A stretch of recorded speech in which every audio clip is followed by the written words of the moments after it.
তারপর উনি মসজিদে চলে গেলেন আর আমি বাসায় নামাজ পড়ে নিলাম। নামাজ পড়ে রুম থেকে বের হয়ে দেখি আম্মু নামাজ শেষ করে তার রুম থেকে ড্রয়িং রুমে চলে আসলো। আমিও সেখানে গিয়ে বসলাম। কি অবস্থা এখন আপনার? সব ঠিক আছে তো? সুস্থ আছেন তো নাকি? হ্যাঁ, আমি একদম পুরোপুরি সুস্থ আছি। তোমার কি কোনো সমস্যা হচ্ছে? আমি মাথা নাড়িয়ে না সূচক জবাব দিলাম। এভাবে আমাদের বউ শাশুড়ির গল্প চলতেছিল। নামাজ শেষ করে এসে উনিও আমাদের দলে যোগ দিলেন। আজকে এত লেট করে বাসায় ফিরে আসলেন, ব্যাপার কি? নামাজ শেষ করেই তো আসলাম। নামাজ শেষ হয়েছে, বাসায় চলে আসলাম। সেখান থেকে আর আমি কি করব? নামাজ শেষ না হলে বাসায় আসবো কি করে আমি? তার মানে এতদিন আপনি নামাজ শেষ হওয়ার আগেই চলে এসেছিলেন, তাই তো? নামাজে গিয়েও ফাঁকিবাজি করে। দেখেছেন আম্মু আপনার ছেলের কাণ্ড?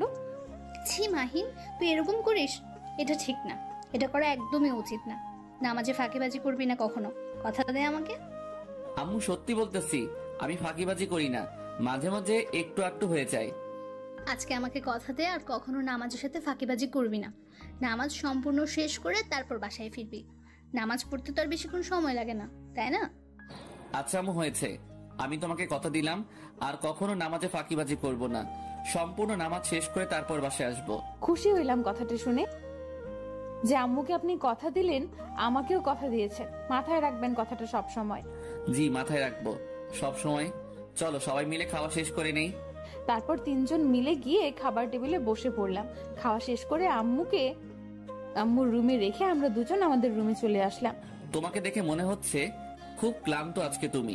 তেমন কিছু না, এমনিতেই ঘুমিয়ে পড়বো, ঘুম পাচ্ছে খুব। আচ্ছা, তাহলে তুমি ঘুমিয়ে পড়ো।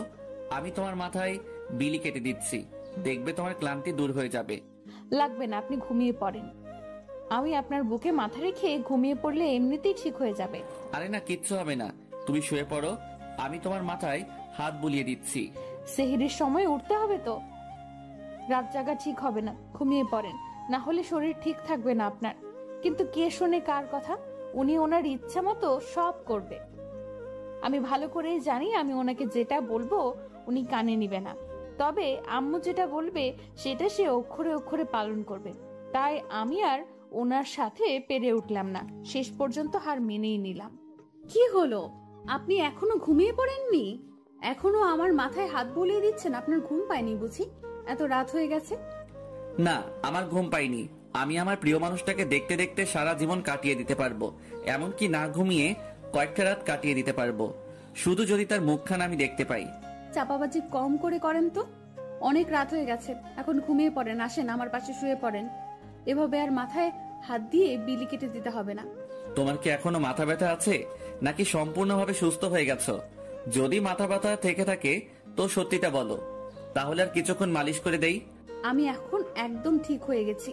আর কিছুক্ষণ যদি আপনি আমার মাথায় বিলি কেটে দেন, তখন দেখা যাবে অতিরিক্ত বিলি কেটে দেওয়ার কারণে আমার মাথা ব্যথা শুরু হয়ে যাবে।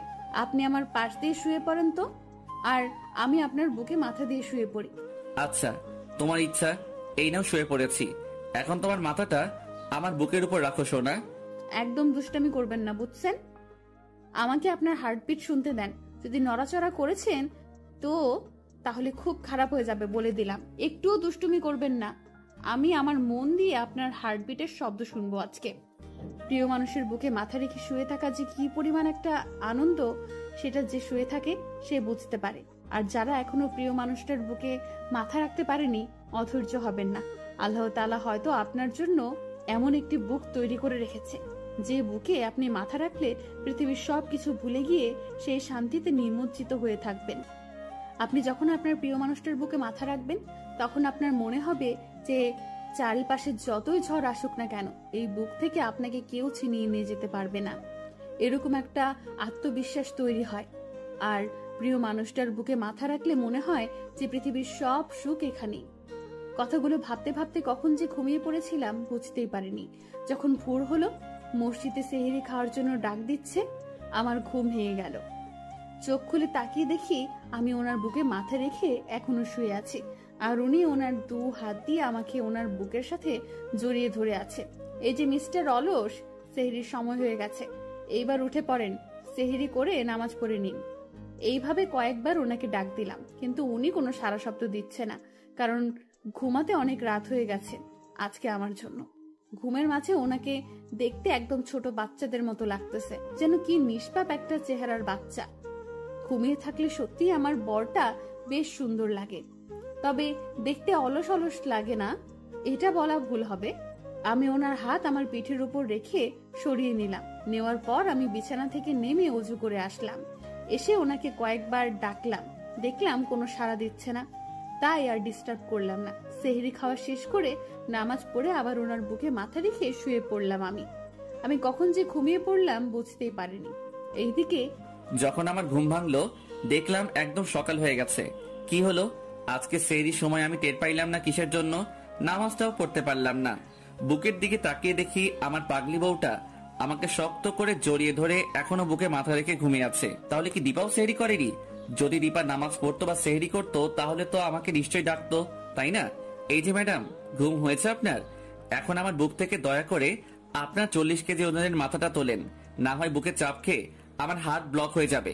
কি বলেন? আমার মাথার ওজন 40 কেজি? মায়ের খাইছেন কখনো আমার হাতে? যদি এমন কথা শুনেছি আপনার মুখে, তো আপনার খবর আছে। বলে দিলাম। আজকে তুমি ফজরের নামাজ পড়েছো কিনা সেটা বলো, আর তুমি যদি পড়ে থাকো তাহলে আমাকে ডাকুনি কিসের জন্য? আসলে আপনাকে কয়েকবার ডেকেছি, কিন্তু আপনি তো এতই গভীর ঘুমে বিভোর ছিলেন যে আমার ডাক আপনার ঘুম ভেঙে আপনাকে জাগ্রত করতে পারিনি। তাই আপনাকে আর ডাকিনি, কারণ আপনি অনেক রাত জেগেছিলেন। আমার জন্য আপনার খারাপ লাগতেছিল, তাই আমি আর ডাকতে পারিনি। আমি সেহরি করে নামাজ পড়ে আবার ঘুমিয়ে পড়েছিলাম। আচ্ছা তাহলে কি আর করার, এখন উঠতে হবে। আম্মু একা একা না জানি বাহিরে কি করতেছে, চলো গিয়ে দেখি আম্মু কি করে। এই জন্য তো আপনাকে বলি সেহরি খাওয়ার পর আর ঘুমানো উচিত না, কারণ রমজান মাসে ভোর ঠান্ডা পরিবেশের সংসারের কপসু কাজ গুছিয়ে নেওয়া ভালো। তাহলে অন্তত রোজার কষ্ট কিছুটা কম হয় এবং দিনে কিছুটা সময় বিশ্রাম করা যায়। এরপর থেকে এটাই করতে হবে, সেহরি খাওয়ার পর আর ঘুমিয়ে পড়া যাবে না। নামাজ শেষ করে সংসারের কাজ গুছিয়ে নিতে হবে। আচ্ছা চলেন তাহলে এখন বাইরে যাওয়া যাক। এখানে থেকে লাভ কি, আম্মুর সাথে আড্ডা দিয়ে গিয়ে, কি বলেন? তারপর দীপা আর আমি দুজনেই রুম থেকে বের হয়ে আম্মুর রুমে গেলাম। গিয়ে দেখি আম্মু বসে বসে কোরআন তেলাওয়াত করতেছিল। তাই আর আম্মুর রুমে প্রবেশ না করে আমরা চলে আসলাম সেখান থেকে। চলো আজকে একটা কাজ করি, আম্মুকে নিয়ে ঘুরতে বের হই, কি বলো? রমজান মাসে আম্মুকে নিয়ে কোথাও ঘুরতে যাওয়া হয় নাই, তাই চলো আজ আম্মুকে নিয়ে কোথাও থেকে ঘুরে আসি। আইডিয়াটা কিন্তু মন্দ না, একদম ভালো একটা আইডিয়া। এটাই করতে হবে আজকে, কারণ আম্মুকে অনেক দিন থেকে বাইরে নিয়ে যাওয়া হয় না। আচ্ছা আম্মুকে এটা বলবে না, আম্মুকে সারপ্রাইজ দেব। আজকে তুমি চুপচাপ সবকিছু রেডি করে রাখবে, আমি আম্মুকে ডাক দিয়ে নিয়ে যাব। আর হ্যাঁ, আজকে ইফতার তৈরি করে নিয়ে যাব, আমরা বাহিরে ইফতার করে তারপর বাসায় আসব। হ্যাঁ, আজকে এটাই করব। তাহলে এখন আম্মুর কোরআন তেলাওয়াত শেষ হলে সেখানে গিয়ে আড্ডা দেব। এখন চলেন আমরা দুজনে আজকে বাড়িটা পরিষ্কার করি, অনেকদিন হলো বাড়িটা পরিষ্কার করি না। মাহিন, তুমি তো ভালো করেই জানো পরিষ্কার পরিচ্ছন্নতা ঈমানের একটি অঙ্গ, তাই আমাদের পরিবেশ ও নিজেদেরকে সর্বদা সবসময় পরিষ্কার পরিচ্ছন্ন থাকতে এবং রাখতে হবে। আচ্ছা চলো তাহলে বাড়িটা আজকে পরিষ্কার করা যাক, সবকিছু একদম নতুন করে গুছিয়ে রাখা যাক, কি বলো? তারপর দীপা আর আমি দুজনেই আমার রুম থেকে শুরু করলাম গোছগাছ করা। তারপর আস্তে আস্তে সব রুম পরিষ্কার করতে লাগলাম, ড্রয়িং রুম পরিষ্কার করলাম। তারপর দেখলাম যে আম্মু আমাদের দিকে আসতেছে।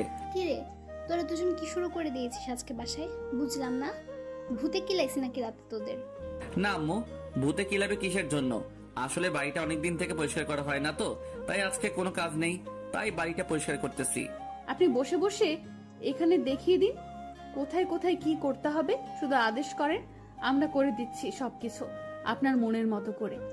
তোমরা যেরকম করে সাজিয়ে রাখবে সেটাই অনেক সুন্দর দেখাবে, কারণ আমি জানি আমার বৌমা কখনো অসুন্দর পছন্দ করে না, তাই আমার বৌমা সবকিছু ঠিকঠাক করতে পারবে, বিশ্বাস আছে আমার বৌমার উপর।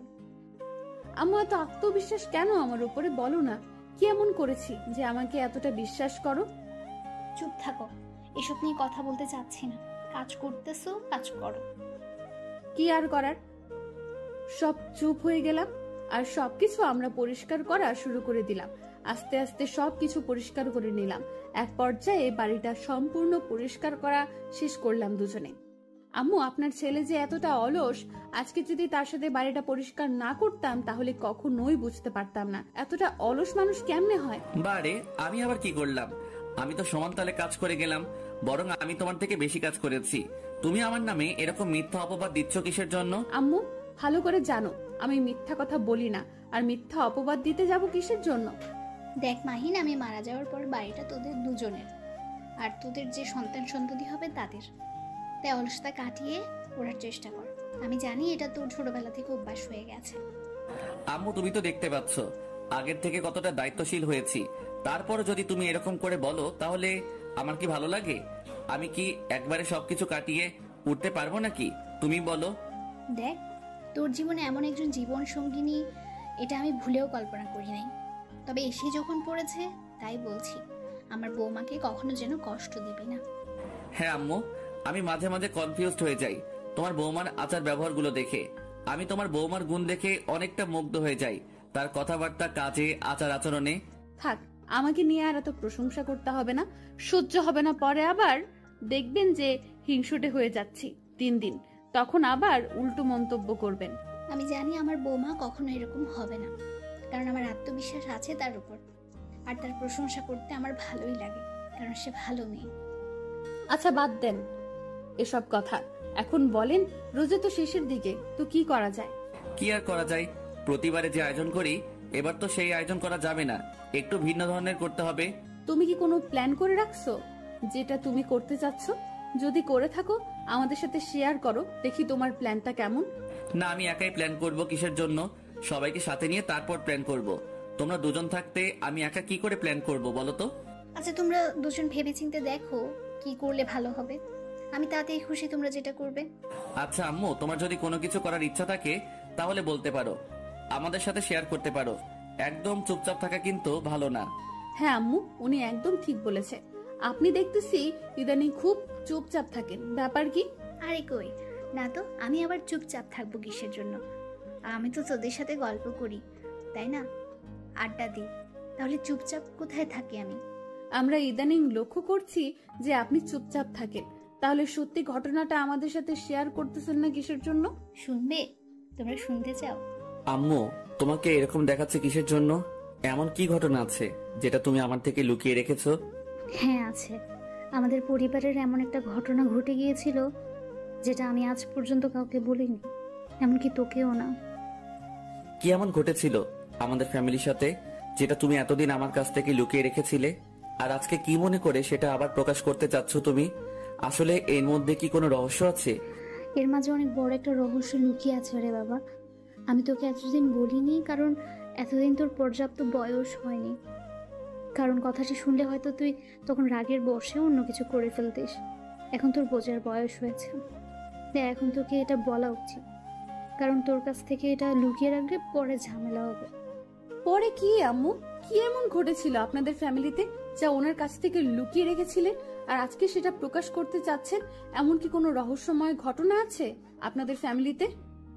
হ্যাঁ আছে রে মা, সেই রকম একটা ঘটনা যেটা শুনলে হয়তো তোমরা নিজেদেরকে ধরে রাখতে পারবে না, তাও তোমাদের শক্ত হয়ে ঘটনাটা শুনতে হবে, কারণ এটাই বাস্তবতা আর এটাই তোমাদের মেনে চলতে হবে।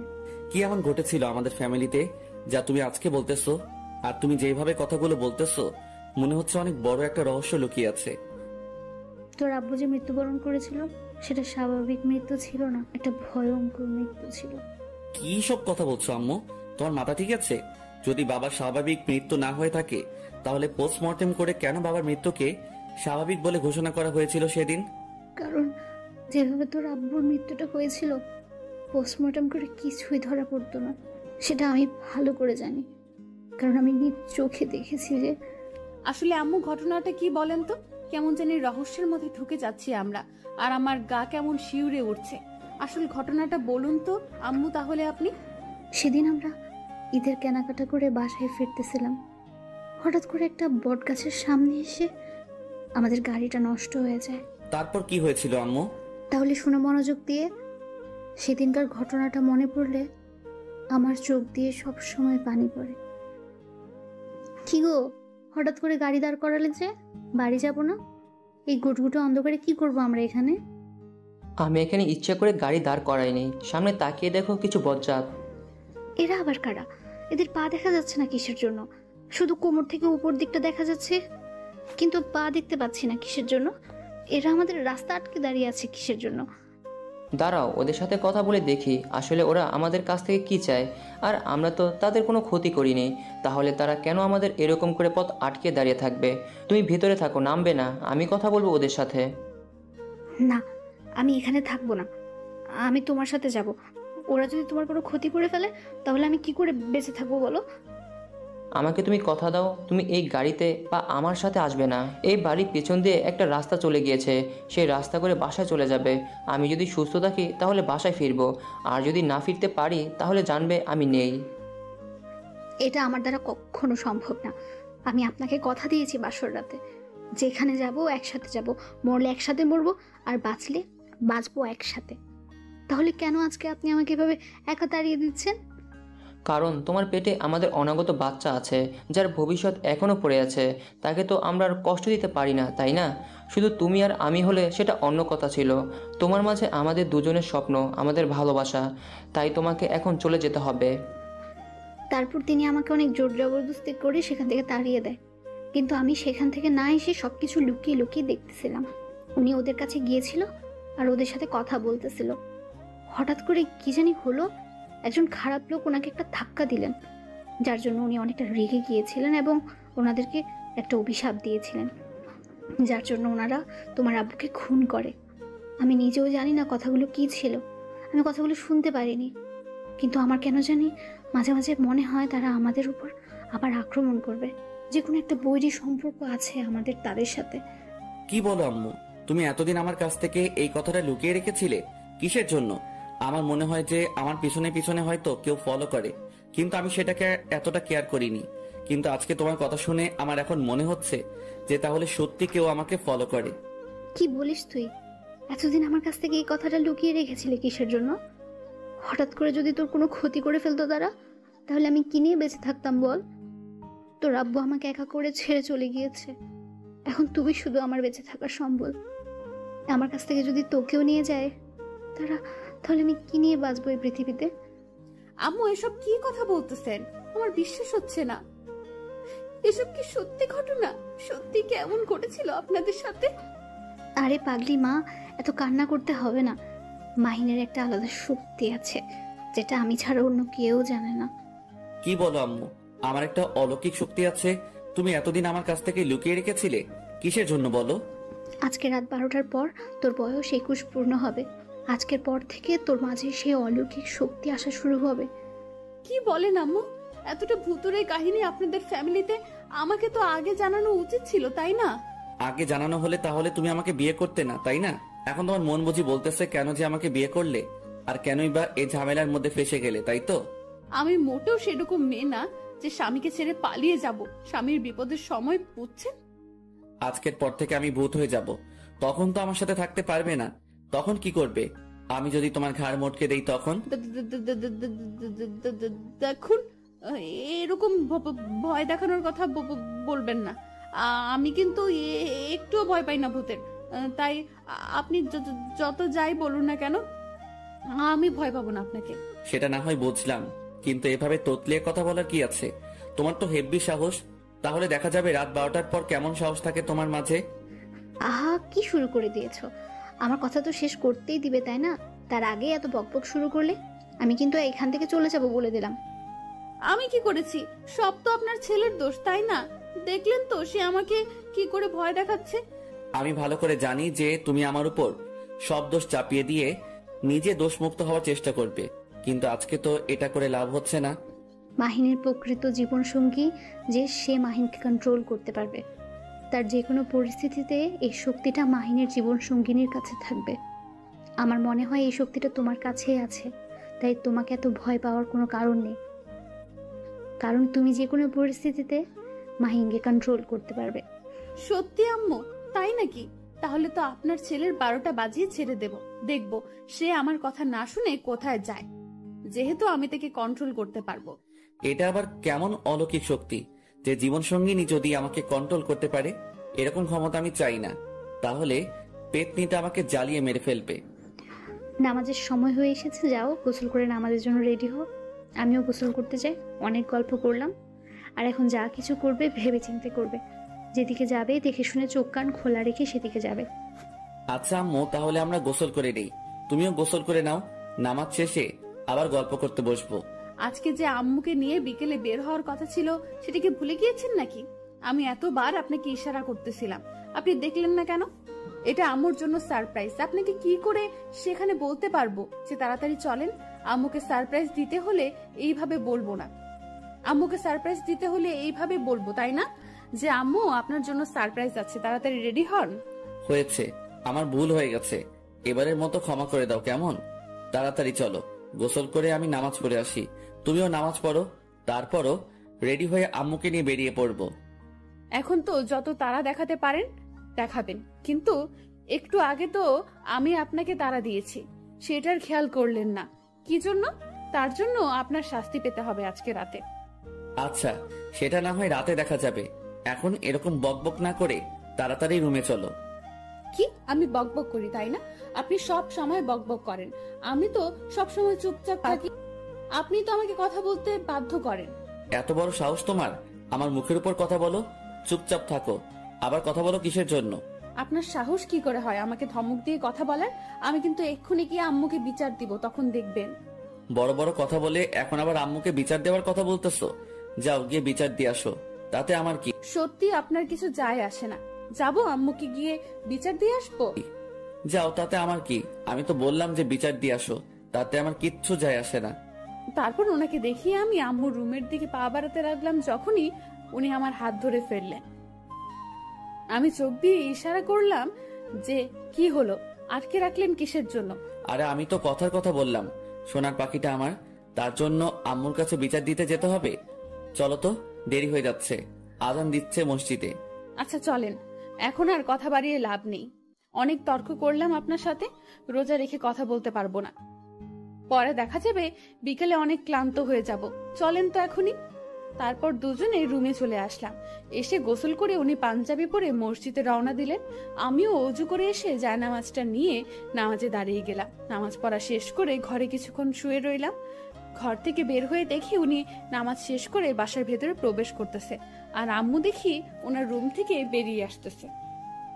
আম্মু, আপনার সাথে কিছু কথা ছিল, যদি কিছু মনে না করেন তাহলে আজকে আমি আপনাকে একটা নতুন শাড়ি পরিয়ে দিতে চাচ্ছি। এটা আমার অনেক দিনের ইচ্ছা ছিল, কিন্তু লজ্জায় এখনো বলতে পারিনি। এখন কি দরকার? ঈদের দিন পরিয়ে দিস কেমন? এতদিন যেহেতু ধৈর্য ধরে এসেছিস, তাহলে ঈদ পর্যন্ত একটু ধৈর্য ধরে থাক। না, এতদিন ধৈর্য ধরতে ইচ্ছা করতেছে না, আজকে পরিয়ে দিই। ইচ্ছা করতেছে খুব। কেন এরকম করতেছে? চলেন না রুমের ভেতর। আরে আম্মু, তোমার কলিজার বৌমা বলতেছে আর তুমি এখানে নানা করতেছো, বিষয়টা কেমন দেখায় না? কিন্তু এখন ভাল লাগতেছে না, পরে আরেকদিন, বললাম তো। ঈদের দিন পড়লে কেমন হয়? ঈদের দিন পড়বে মানে? এতই বৌমাকে ভালোবাসো আর বৌমার একটা আবদার রাখতে চাচ্ছ না? সে তো তোমার কাছ থেকে কিছু চাইনি, শুধু তোমাকে একটা নতুন শাড়ি পরিয়ে দিতে চেয়েছে, তাতেই তুমি এরকম রিয়াকশন করতেছো? তোমার বৌমার মন খারাপ হবে, সেই দিকটা কি ভেবে দেখেছো? আচ্ছা চলো তো মা, তোমার মনের ইচ্ছাটা পূরণ করে আসি, না হলে বদমাস ছেলেটা সবসময় খোঁটা দিয়ে কথা বলবে। তার থেকে তোমার আবদার পূরণ করে দিই। তারপর আমি ওনাকে ইশারা করে রেডি হতে বললাম। আমি যেহেতু বোরকা পরবো তাই বোরকা রেডি করে রেখে এসেছি। এখন আম্মুকে রেডি করে তারপর আমি গিয়ে বোরকা পরে নেব। তারপর আম্মুকে ধরে ধরে শাড়িটা পরিয়ে দিলাম। দেওয়ার পর আম্মুকে আয়নার সামনে নিয়ে গিয়ে ভালো মতো চুলগুলো ঠিক করে দিলাম। আম্মুকে আয়নার সামনে থেকে সরিয়ে নিয়ে বাহিরে নিয়ে আসলাম। এনে সোফায় বসিয়ে দিয়ে বললাম যে আমি রুমে যাব আর আসবো। তোমরা দুজনে আসলে করতে চাচ্ছোটা কি আমার সাথে বুঝতেছি না। এরকম করতেছো কেন? আজকে তোমাদের ব্যবহার কিরকম যেন আজব আজব লাগতেছে আমার কাছে। আপনি শুধু শুধু আমাদের নিয়ে টেনশন করেন, এত টেনশন করা ঠিক না। আপনি যেখানে বসে আছেন সেখানে বসে থাকেন, আমি রুমে যাব আর আসবো। তারপর আম্মুকে আর কোনো কিছু বলার সুযোগ না দিয়ে আমি তাড়াতাড়ি রুমে এসে পড়লাম। কি ব্যাপার অলস মানুষ, এখনো আপনার এই অবস্থা? ভেবে পাচ্ছি না কি করব। তোমার যদি পছন্দ না হয় তাই তোমার জন্য অপেক্ষা করতেছি। আমি সবকিছু পরে রেডি, শুধু পাঞ্জাবি কোন কালার হবে সেটা তুমি সিলেক্ট করে দাও। ও আচ্ছা, তাহলে এই ব্যাপার। আজকে নীল কালারের পাঞ্জাবি পরেন, খুব সুন্দর মানাবে আপনাকে। ওকে আমার সুইট অ্যান্ড কিউট বউ, আমি তোমার কথা মতোই পাঞ্জাবিটা পরতেছি, তুমি ম্যাচিং করে নীল বোরকাটা পরে নাও। তারপর আমরা দুজনে রেডি হয়ে সেখান থেকে চলে আসলাম এসে দেখি আম্মু আমায় কি সত্যি বসে কথাটা আছে বলবা তোমরা আর এখন? আমাদের জন্য যাচ্ছ অপেক্ষা কোথায়? করতেছে। আমাকে নিয়ে যাচ্ছ আমাদের কোথায় দুজনকে তোমরা? দেখে আম্মু তো অবাক।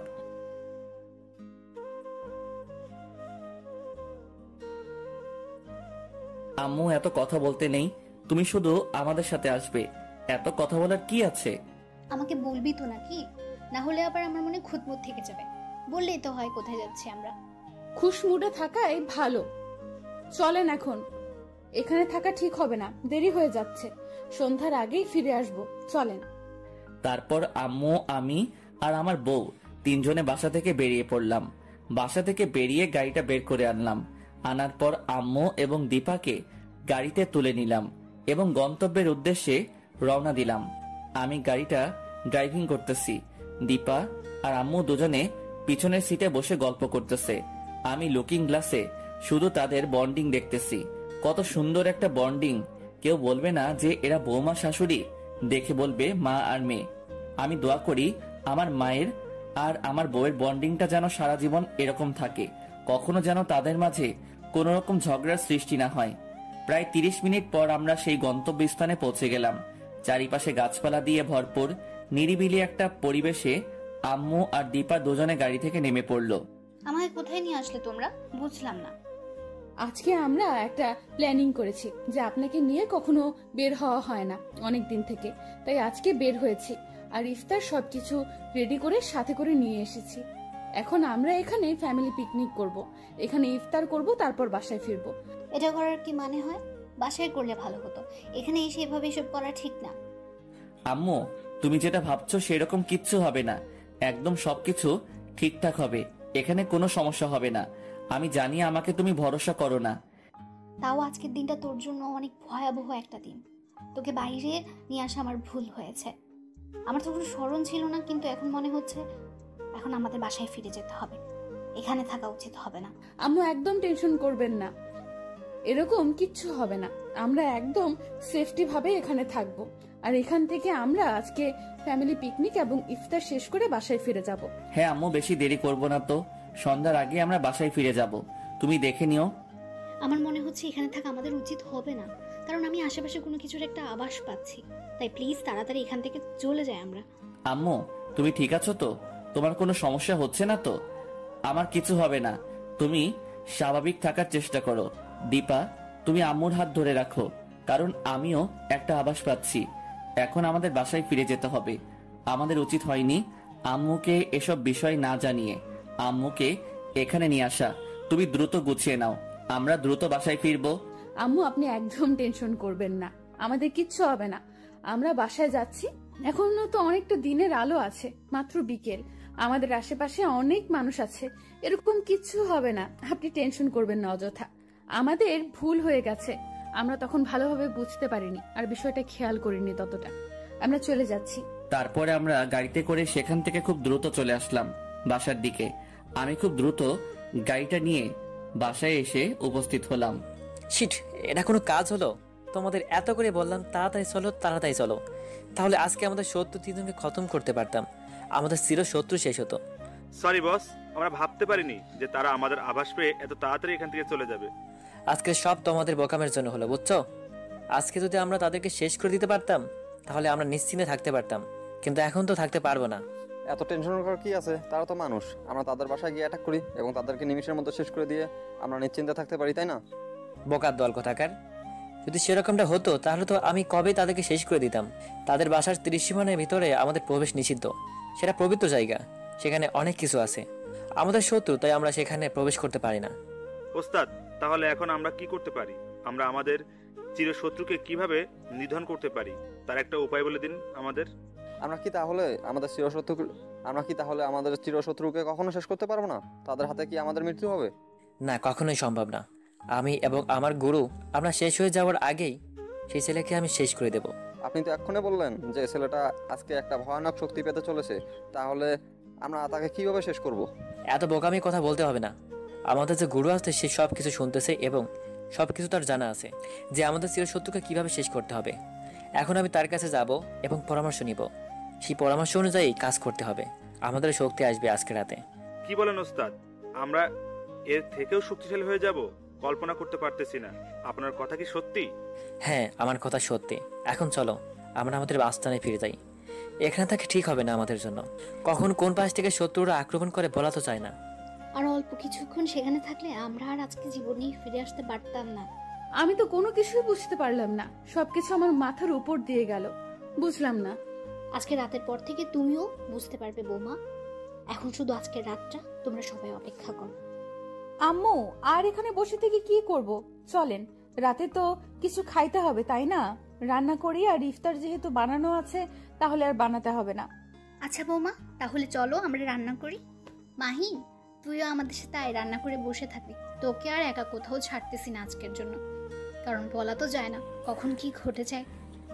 আমাকে নিয়ে এত টেনশন করতে হবে না, আমি নিজেকে কন্ট্রোল করতে পারবো। আর আমি যেহেতু বুঝতে পারি শত্রুরা আমার কাছে আসলে আর সমস্যা হবে না। তাও তুই আমাদের সাথে আয়, বেশি কথা বলবি না, বুঝছিস?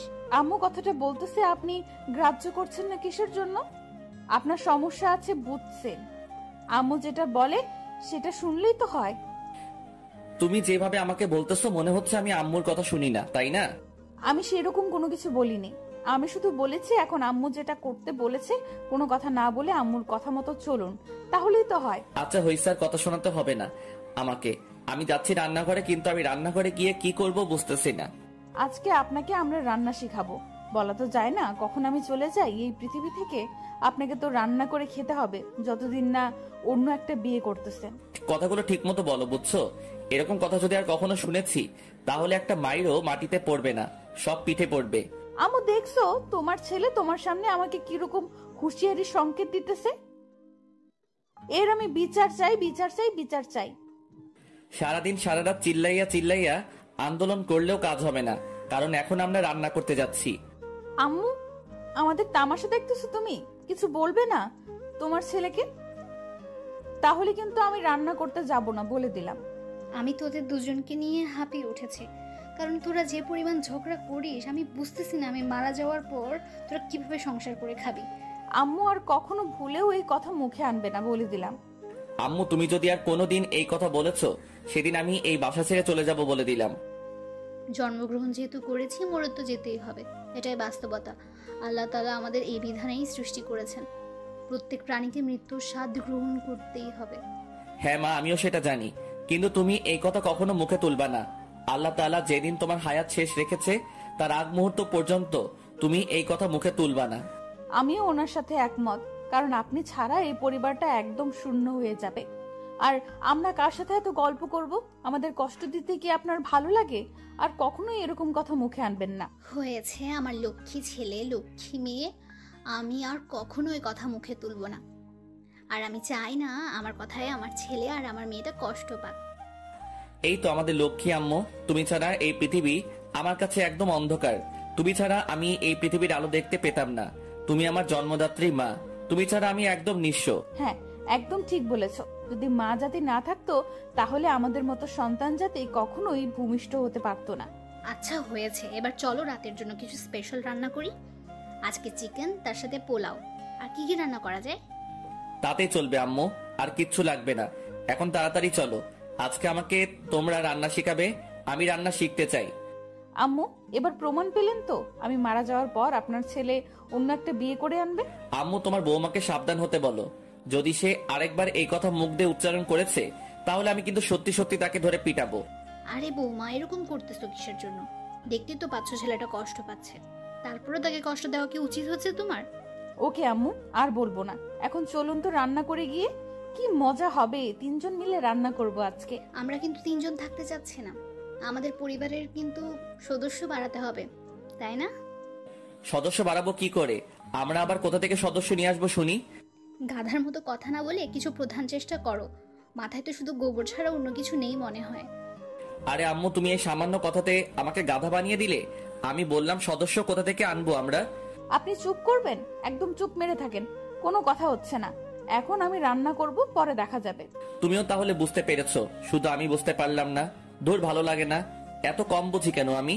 আমি আর কতকাল এরকম একা বুড়ো মানুষটা ঘরে বন্দি থাকবো? আমারও তো খেলার সঙ্গী হিসেবে একজন পোতা পুতনি চাই। ও আচ্ছা, তাহলে এই ব্যাপার। সমস্যা নাই, এনে দেব। পরক্ষণে আম্মুর কথাটা বুঝতে পেরে জিভে কামড় দিয়ে বসলাম। আম্মু তাহলে এই কথাটা মিন করেছিল? আর আমি গাধার মতো না বুঝে আম্মুকে প্রশ্ন করে যাচ্ছি। আমি দীপার দিকে তাকিয়ে দেখি সে লজ্জায় লাল হয়ে নিচের দিকে তাকিয়ে আছে। আমি তো আম্মুর দিকে তাকাতে পারতেছি না, তাও আর চোখে তাকিয়ে দেখি আম্মু মিটমিট করে হাসতেছে। আম্মু চলুন তো রান্না করি, সন্ধ্যা হয়ে যাচ্ছে, ইফতারের সময় হয়ে আসবে একটু পর। দীপা লাজুক সুরে আম্মুকে কথাটা বলে রান্নাঘরের ভেতরে চলে গেল। আম্মুও দীপার পেছনে পেছনে চলে গেল। আমিও কিছুক্ষণ সেখানে দাঁড়িয়ে থেকে তারপর রান্নাঘরে প্রবেশ করলাম। আমরা যেটা যেটা আপনাকে অর্ডার করব আপনি সেটা সেটা শুধু আমাদের হাতের কাছে এনে দেবেন, আর দেখবেন কোনটা কি পরিমাণে ব্যবহার করি। এটা উচিত না। আমি সবকিছু করব, তোমরা শুধু দেখিয়ে দেবে যে কোনটা কি পরিমাণ দেব, তাহলে তো আমার মনে থাকবে, তাই না? জি না, সেটা হচ্ছে না, কারণ আপনাকে রান্না করতে দিলে আজকে সারা রাত না খেয়ে থাকতে হবে। আমাকে এখানে আনা হয়েছে রান্না শেখানোর কথা বলে। এখন যদি রান্না না শেখানো হয় তাহলে আমি এখান থেকে চলে যাব। উফ, আপনাকে নিয়ে আর পারি না। ছোট বাচ্চাদের মতো সবসময় জেদ ধরলে কি আর পারা যায়? আচ্ছা হয়েছে, তোমাদের ঝগড়া করতে হবে না। মাহি, তুই আমার এখানে আয়, আমি তোকে শিখিয়ে দিচ্ছি কোনটা কি পরিমাণ দিতে হবে। এই চামচ আর এই নে মরিচের গুঁড়ো, আর এগুলো হচ্ছে হলুদ আর এগুলো লবণ। সেটা না হয় বুঝলাম, কিন্তু একটা সমস্যা আছে। হলুদ আর মরিচের গুঁড়া কোনটাতে কি করে ফেলবো সেটাই তো ভাবতেছি। আমি ভালো করে জানি আম্মু আপনার ছেলে দ্বারাই এসব কাজ, ওকে দিয়ে হবে না, তাই ওকে হেল্পারি চাকরি দেন। তুমি মাঝখানে কথা বলো কিসের জন্য? যেভাবে বলতেছো তুমি মনে হয় একদিনে রান্না করা শিখছো। তুমি তো যখন বাপের বাড়িতে ছিলে তখন তো রান্না করতে পারতে না। আম্মুই তো তোমাকে রান্না শিখিয়েছে, তাই না? আম্মু দেখছেন আপনার সামনে আমাকে খোঁটা দিচ্ছে, আর আপনি সবকিছু চুপচাপ সহ্য করে যাচ্ছেন। আমি বুঝতেছি না আপনার মেয়ের উপর আপনার ভালোবাসা কমে যাচ্ছে কেন দিন দিন। আহারে, রান্না করতে এসেও শান্তি নাই দেখি। আজকে তোমরা টম এন্ড জেরির চেয়েও বেশি ঝামেলা শুরু করে দিয়েছো। আমার দোষ কি ছিল? তুমি তো দেখতেছো তোমার বৌমা সবসময় আমাকে কথা শোনাচ্ছে, তুমি তো চুপচাপ শুনতেছো। আর আমি যখন বলতেছি তোমার বৌমা তোমাকে বিচার দিচ্ছে। আমি আজকে কারো বিচার শুনতেছি না, শুধু দেখে যাব। আম্মু, আজকে তুমি নিরপেক্ষ হয়ে গেলে আমার অবস্থা তো শেষ হয়ে যাবে। এখন তাড়াতাড়ি রান্নাটা করতে হবে, তাই না? রান্নাটা শেষ করে তারপর তো আরো বেশ কিছু কাজ আছে হাতের, সেগুলো তো করতে হবে। আজকে তো আবার আপনার ছেলে রোগানটা থেকে শক্তি আসবে। নিজের মুখটা বন্ধ করে কাজ করতে কি সমস্যা হয় নাকি? আমাকে নিয়ে কথা না বলে চলে না? আপনাকে যে কি করব বুঝতে পারতেছি না। আপনাকে যখন কন্ট্রোল করব তখন দেখবেন বাদর নাচ নাচিয়ে ছাড়বো। আম্মু, তুমি এই মেয়েকে কখনো আমার কাছে আসতে দেবে না, বলে দিলাম এক্ষুনি। একটু পর আজান দিবে, বুঝতেছো? অজু করতে হবে, ফ্রেশ হয়ে ইফতার করতে হবে, তারপর নামাজ পড়তে হবে। তোমাদের এরকম ঝগড়া শুনতে এখন আমি মোটেও প্রস্তুত না। আমি দেখলাম আম্মু কেমন জানি আজকে বিরক্ত বোধ করতেছে। আমি দীপাকে ইশারা করে অনুনয় বিনয় করতে লাগলাম সে যেন আর কোনো কথা না বলে যেটা আমার গায়ে লাগে। দীপা ব্যাপারটা বুঝতে পারলো, তাই সে চুপ হয়ে গেল আর রান্নায় মনোযোগ দিল।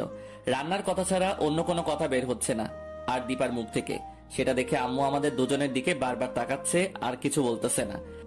আমার কথায় মন খারাপ করলে নাকি তোমরা দুজন? আম্মু, তুমি তো জানো আমার মন খারাপ হয় না, তারপরও এই কথা বলতেছো তুমি? আমাদের মন খারাপ হবে কিসের জন্য? আমরা তো স্বাভাবিক আছি। তুমি কাজ করতেছো, কাজ করো, আমি দেখে যাই। দেখে যাই মানে?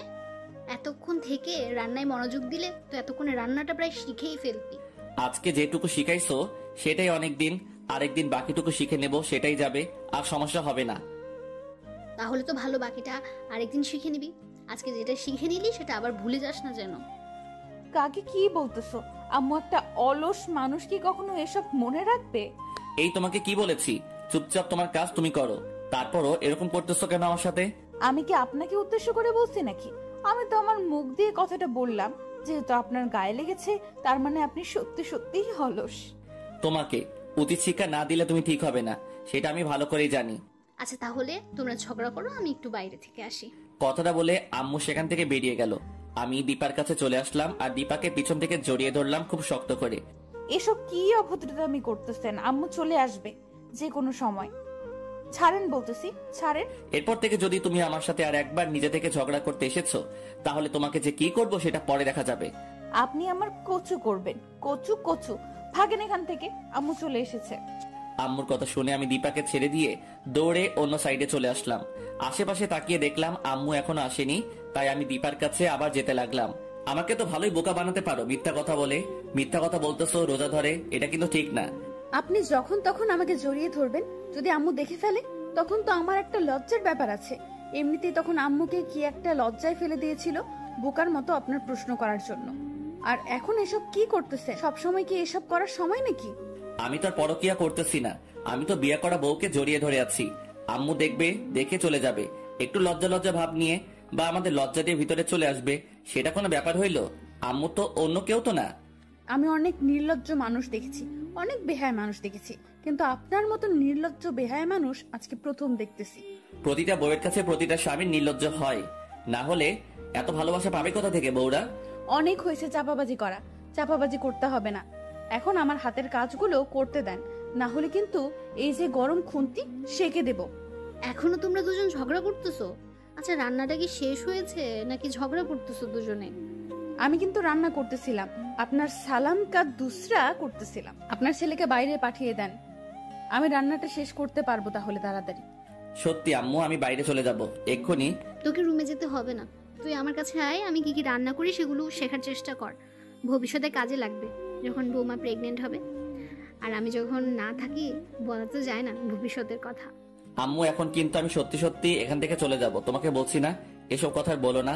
তারপর তুমি এসব কথা বলো কিসের জন্য? আম্মু, আপনি কি সত্যি সবসময় আমাদের কষ্ট দেওয়ার জন্য কথা বলেন? এসব কি বলতেছেন বারবার? আমাদের কষ্ট হয় না বুঝি? আচ্ছা হয়েছে, আর বলবো না, আমার মনে ছিল না, এবার কানে ধরতেছি, আর বলবো না। আম্মু আছে, তোমাকে আর কানে ধরতে হবে না, তুমি কানে ধরা মানে আমাদের লজ্জায় ফেলে দেওয়া। আচ্ছা, রান্না প্রায় শেষ, এবার যা রুমে গিয়ে ফ্রেশ হয়ে আয় তাড়াতাড়ি। আমিও যাই তাহলে। উনি তো আবার একা, যদি যায় রুমে তাহলে যদি কোনো সমস্যা হয় আমি ওর সাথে যাই। আচ্ছা, তোমার যদি রান্না শেষ হয়ে থাকে তাহলে তুমিও মাহিনীর সাথে যাও, আমার অল্প একটু কাজ আছে, 2 মিনিট লাগবে, আমি শেষ করে তারপর সবকিছু নিয়ে বেরিয়ে আসতেছি, তোমরা দুজন ফ্রেশ হয়ে আসো। তারপর আমি আর দীপা দুজনে রান্নাঘর থেকে বেরিয়ে আমাদের রুমে চলে আসলাম। আমি রুমে এসে বিছানায় বসে পড়লাম, অনেকক্ষণ দাঁড়িয়েছিলাম, কোমরটা কেমন জানি ব্যথা হয়ে গেছে, তাই বসে পড়লাম। দেখি দীপা আমার দিকে রাগি লোক নিয়ে তাকিয়ে আছে। বুঝলাম না, এত প্যারা দিলে কি ভালো লাগে? এই জন্য মনে হয় মনীষীরা বলেছেন বিয়ে করার আগে 10 বার ভাবা উচিত। আমরা এখনকার ছেলেগুলো তো বিয়ে করার জন্য পাগল হয়ে যাই। ভাইরে ভাই, বিয়ের পর যে কি একটা প্যারা, সেটা বিয়ে করার পর বুঝতে পারবো। এখন বললে হয়তো বলবা যে আমি খারাপ। প্রথম প্রথম অনেক মজা পাবা, শ্বশুর বাড়ি যাবা, নতুন নতুন শালি, তাদের সাথে আড্ডা দিব, তারপর এখানে ওইখানে যাওয়া, সবকিছু মিলে অনেক মজায় থাকবা। কিন্তু যখন সংসারটা শুরু করবা তখন বুঝবা যে মাসের কয়দিন যায় আর কিভাবে যায়, আর বউয়ের প্যারা কত প্রকার। একা একাই বিড়বিড় করছেন, শুনি আমাকে কিছু না বলে। আমি আমার পাঠকদের উদ্দেশ্যে কিছু কথা বললাম, তাদেরকে একটু উপদেশ দিলাম। তোমাকে শুনতে হবে না এসব কথা, এসব কথা তোমাকে শোনা যাবে না। কি এমন গোপন কথা বললেন তাদের যে আমাকে বলা যাবে না? বুঝলাম না, এত গোপন কথা থাকতে পারে আপনার, তাও আবার পাঠকদের সাথে? আম্মু রান্নাঘরে একা, তাড়াতাড়ি ফ্রেশ হয়ে আসো, তারপর আমি ফ্রেশ হব। ও তাই তো, আমার মনে ছিল না। আপনার অবস্থা দেখে তো আমি ভেবেছিলাম যে আপনাকে এখন পিটাতে হবে, না হলে আপনি তো আবার বিছানা থেকে উঠবেন না। আচ্ছা, তুমি দিন দিন এরকম হয়ে যাচ্ছ কিসের জন্য আমি বুঝতেছি না। তুমি আগে আমাকে অনেক সম্মান করতে, কিন্তু এখন তো সম্মান তো দূরের কথা, সবসময় পিটানোর জন্য প্রস্তুত থাকো। স্বামীকে মাঝে মাঝে শাসন করা লাগে, শোষণ করা লাগে, বুঝছেন? আবার আদরও করা লাগে, সম্মান দেওয়া লাগে, সবকিছু মিলিয়ে ভালোবাসাটা পরিপূর্ণতা পায়। আমাকে আদর করা তো দূরের কথা, সবসময় তো পিটানোর জন্য তুমি প্রস্তুত থাকো। আমি ইদানিং লক্ষ্য করতেছি তো, এটা কিন্তু ভালো স্বভাব না। আচ্ছা হয়েছে, আমার ভুল হয়েছে, আমায় মাফ করে দিবেন। এখন আমি ফ্রেশ হতে যাচ্ছি, আপনার কথা শুনতে চাচ্ছি না। আর নামাজ পড়তে হবে, ইফতার করতে হবে। আচ্ছা যাও, এমনিতে আজকে রাতে যে কি হতে চলেছে সেটা নিজেও জানি না, কেন যে আমাদের জীবনে এরকম একটা কালো অধ্যায় রয়ে গেছে, এখন খুব টেনশন হচ্ছে। এসব নিয়ে টেনশন করতে হবে না, আল্লাহ তাআলা আমাদের কপালে যেটা লিখে রেখেছেন সেটাই হবে, এর থেকে বেশি কিছু হবে না বা কম হবে না। আল্লাহ ভরসা, আল্লাহ যেটা করবে মঙ্গলের জন্য করবে, অমঙ্গলের জন্য কখনো আল্লাহ কোনো কিছু করবে না বান্দার জন্য। কখনো নিরাশ হবেন না, আল্লাহর উপর সবসময় ভরসা রাখবেন, দেখবেন সে সব কিছুতে সফলতা আসবেই ইনশাল্লাহ। ধৈর্যের ফল সবসময় মিষ্টি হয়, বাস্তবতা এটাই। আর তুমি যতই ধৈর্য ধরবে আল্লাহ তাআলা তোমার উপর ততই সন্তুষ্ট হবে। আল্লাহ তাআলা সব বিপদ থেকে আমাদের মুক্ত করবে ইনশাআল্লাহ। আল্লাহ তাআলার উপর আমাদের পূর্ণাঙ্গ ভরসা আছে। আজকে আম্মু একা একা কত কষ্ট করতেছে, তখন কি একটা ভয় পেয়েছিল, আর এখন একা একা কষ্ট করতেছে, আর আমার রুমে এসে গল্প করতেছি, এটা ঠিক না। আম্মুকে কষ্ট দিচ্ছি আমরা। আচ্ছা চলেন তাহলে দুজন একসাথে ওযু করে আম্মুর কাছে চলে যাই, তখন আম্মুর ভালো লাগবে। তারপর আমি আর উনি দুজনে একসাথে ওযু করলাম, ওযু করে রুম হয়ে রান্নাঘরে উকি মারলাম। উকি মেরে দেখি আম্মু এখনো নেই। তাই ওনার রুমে উকি মারলাম। উকি মেরে দেখি উনি রুম থেকে বেরিয়ে আসতেছে। তোমাদের দুজনে দেরি হচ্ছে দেখে আমি রান্নাটা শেষ করে সবকিছু টেবিলে সাজিয়ে রেখে রুমে এসে অজু করে নিলাম। তোমাদের কোনো সমস্যা হয়নি তো আবার? আপনি প্লিজ মাফ করে দিয়েন, আমাদের একটু সমস্যা হয়নি, কিন্তু উনি একটু ক্লান্ত ছিল তাই বসে পড়েছিলাম। ওনার সাথে একটু কথা বলতে দেরি হয়ে গেছে, কিছু মনে নেবেন না আবার। ধুর পাগলি মেয়ে কোথাকার, আমি আবার কি মনে করব? তোমরা একটু রেস্ট করতে গিয়েছিলে আর তার জন্য যদি আমি তোমাকে খোঁচা মেরে কথা বলি তাহলে তুমি তো আমাকে আর সহ্য করতে পারবে না, তাই না? আম্মু সত্যি বলতেছি, আর কখনো এরকম হবে না। তাও আমার উপর মন ভারী করে থাকবেন না। পাগল মেয়ে কোথাকার, চলো আজান দেওয়ার সময় হয়ে এসেছে, আর 1 থেকে 2 মিনিটের মধ্যে আজান দিবে। আমরা গিয়ে তার সামনে বসে পড়ি। তারপর আম্মু আমি দুজনেই একসাথে রুম থেকে বেরিয়ে আসলাম। এসে দেখি উনি ইফতার সামনে নিয়ে বসে আছে। আমরাও সেখানে গিয়ে বসে পড়লাম। আমি আর আম্মু একসাথে বসে পড়লাম কারণের অন্য সাইডে। একটু পরে আজান দেওয়া শুরু করে দিল, তাই আমরা সবাই ইফতার করতে লাগলাম। ইফতার করা শেষ করে সবাই নামাজ পড়তে চলে আসলাম। নামাজ পড়া শেষ করে আমি ওনার জন্য দোয়া পড়লাম, যাতে করে ওনার জন্য কোনো ক্ষতি না হয়। প্রাণের চেয়ে প্রিয় স্বামী, তার জন্য দোয়া না করতে তো মন আর ঠিক থাকে না, কারণ তার তো মঙ্গল কামনা করা আমার উচিত। তিনি তো আমার সারা জীবনের সঙ্গী, 1 বা 2 দিনের সঙ্গী না। ওনার যদি কোনো ক্ষতি হয়ে যায় আমি তো নিজেকে কখনোই ক্ষমা করতে পারবো না, কারণ এরকম একটা জীবন সঙ্গী পাওয়া ভাগ্যের ব্যাপার। আমি যে তাকে এত জ্বালাতন করি, এত কাহিনী করি, তিনি সবকিছু মুখ বুজে সহ্য করে নেয়। আমার সাথে তেমন খারাপ ব্যবহার করে না, আর সব কিছু আমাকে বুঝিয়ে বলে। কোনো কিছু রাগান্বিত হবে বলে না। এটা যে একটা বড় পাওয়া, সেটা একটা মেয়ে বোঝে। আমি নামাজ শেষ করে উঠে দাঁড়িয়ে দেখি উনি বিছানায় শুয়ে আছেন। আজকে অবশ্য তিনি মসজিদে যায় নাই, আম্মু যেতে দেয় নাই, বাসায় নামাজ পড়েছে। আপনার কি কোনো প্রকার সমস্যা হচ্ছে? না তো, আমার কোনো সমস্যা হচ্ছে না। হয় একদম ঠিক আছি। তোমাকে দেখে ক্লান্ত লাগতেছে, তুমি এসে শুয়ে পড়ো। আমি একদম ঠিক আছি, আমাকে নিয়ে টেনশন করতে হবে না আপনার। আপনি শুধু বলবেন আপনার যদি কোনো সমস্যা দেখা দেয়। আম্মু তো বলেছিল রাত 12টার পর সেটা নাকি দেখা দেবে। এখন তো মাত্র সন্ধ্যা পার হইল, এখন অনেক সময় বাকি আছে, দেখা যাক। তাও সবসময় সাবধানতা অবলম্বন করলে আল্লাহর রহমতে কোনো কিছু সমস্যা হবে না। হ্যাঁ, এটা একদম ঠিক বলেছো, সাবধানতা অবলম্বন করতে হবে। কেন যে আমাদের জীবনটা এরকম হয়ে গেল? কেন আমরা স্বাভাবিক মানুষের মতো বাঁচতে পারবো না? এসব নিয়ে একদম টেনশন করো না, আল্লাহর রহমতে সবকিছু ঠিক হয়ে যাবে। আল্লাহর উপর ভরসা রাখুন সব সময়, একদম ভেঙে পড়বেন না, আল্লাহর উপর আস্থা রাখুন। আমার মাথায় কিছুক্ষণ হাত বুলিয়ে দাও তো, কেমন যদি মাথাটা ভারী ভারী হয়ে যাচ্ছে। আমি ওনার কথা মতো ওনার মাথাটা আমার কোলে তুলে নিলাম। তারপর একটু তেল নিলাম হাতে, তেলগুলো নিয়ে ওনার মাথাটায় বিলি কেটে দিতে লাগলাম, যাতে করে ওনার মাথাটা সব সময় ঠান্ডা থাকে। হে আল্লাহ, আমাদের এই বিপদ থেকে উদ্ধার করুন, আর আমাদের সুস্থ স্বাভাবিক মানুষের মতো জীবন যাপন করার তৌফিক দান করুন। আমাকে নিয়ে কোনো টেনশন করবে না তুমি, আমি একদম ঠিক থাকবো আল্লাহর রহমতে। তুই কখনোই ভেঙে পড়বে না আমাকে নিয়ে। নিচে তো অনেক শক্ত থাকতে চাই, কিন্তু মন তো মানে না। মনটা যে ব্যাকুলতা সৃষ্টি করে দেয়। আপনার যদি কোনো ক্ষতি হয়ে যায় তখন আমি কি করব? এই পাগলি, কান্না করতেছো কিসের জন্য? দেখবে একদম কোনো কিছু ক্ষতি হবে না। আল্লাহ ভরসা, বাকিটা আল্লাহ তাআলার হাতে। এখন আপনি নিশ্চিন্তে চোখ বন্ধ করে একটু ঘুমিয়ে পড়ুন তো। আজকে দেখতেছি তুমি একদম স্বাভাবিকভাবে আচরণ করতেছো, নামাজ পড়ার জন্য তাড়া দিবা না। নামাজের সময় ঠিকই আপনাকে জাগিয়ে দেব, নামাজে কোনো ছাড় চলবে না। ও আচ্ছা, তাই বলো। আমি তো ভেবেছিলাম আজকে মনে হয় আমাকে নামাজ পড়তে বলবা না, ঘুম পাড়িয়ে দিচ্ছি। বদমাশি চিন্তা ভাবনা মাথা থেকে দূর করে দিয়ে এখন একটু চোখ বন্ধ করে থাকার চেষ্টা করো না। আমি আপনার মাথায় বিলি কেটে দিচ্ছি। আমার কেন জানি ঘুম আসতেছে না, একটু পরে আজান দিবে, চলো অজু করে আসি। আমি কোনো কিছু না বলে ওনার কথা মতো চুপচাপ বাথরুমে চলে গেলাম। উনি আমার পেছনে পেছনে বাথরুমে চলে আসলেন। তারপর দুজনে একসাথে অজু করলাম। অজু করে আমি চলে আসলাম আম্মুর রুমে। আমি আর আম্মু দুজনে একসাথে তারাবির নামাজ পড়ার জন্য বসলাম। উনি ঘরে পড়ে নেবেন, কারণ আজকে ওনাকে মসজিদে যেতে দেওয়া হবে না, তাই উনি ঘরে আজকে নামাজ পড়বেন। মাহিনকে একা ঘরে রাখা কি ঠিক হলো? আপনি একদম টেনশন করবেন না, দেখবেন যে সব কিছু ঠিকঠাক থাকবে, কোনো সমস্যা হবে না। চলুন তো, নামাজের সময় হয়ে এসেছে, নামাজ তাড়াতাড়ি পড়ে নেই আজকে। তারপর আম্মু আর আমি দুজনেই নামাজ পড়লাম। আজকে বেশি সময় নেই, তাড়াতাড়ি নামাজটা শেষ করে আমি আমার রুমে চলে আসলাম। রুমে এসে দেখি উনি রুমে নেই। আমার খুব টেনশন হতে লাগলো, উনি গেল কোথায়? আমি আম্মুকে কোনো কিছু না জানিয়ে বাড়ির চারপাশে ভালো করে দেখলাম। দেখি উনি কোথাও নেই, এমনকি ছাদেও নেই। ছাদে গিয়ে দেখি উনি ছাদে গেছে নাকি। ছাদে গিয়ে দেখি উনি ছাতার গ্রিল ধরে দাঁড়িয়ে আছেন। আমার দেহে যেন প্রাণ ফিরে আসলো। কিন্তু উনি করতে চাচ্ছেটা কি? ছাদ থেকে লাফ দিতে চাচ্ছে মনে হয়। আমি ওনাকে ডাকলাম না, কোনো সারা শব্দ করলাম না। তাড়াতাড়ি গিয়ে ওনাকে পেছন থেকে জড়িয়ে ধরলাম। দেখলাম যে উনি আমাকে ধাক্কা দেওয়ার চেষ্টা করতেছে। আমি ওনার মুখের দিকে তাকিয়ে অবাক হয়ে গেলাম।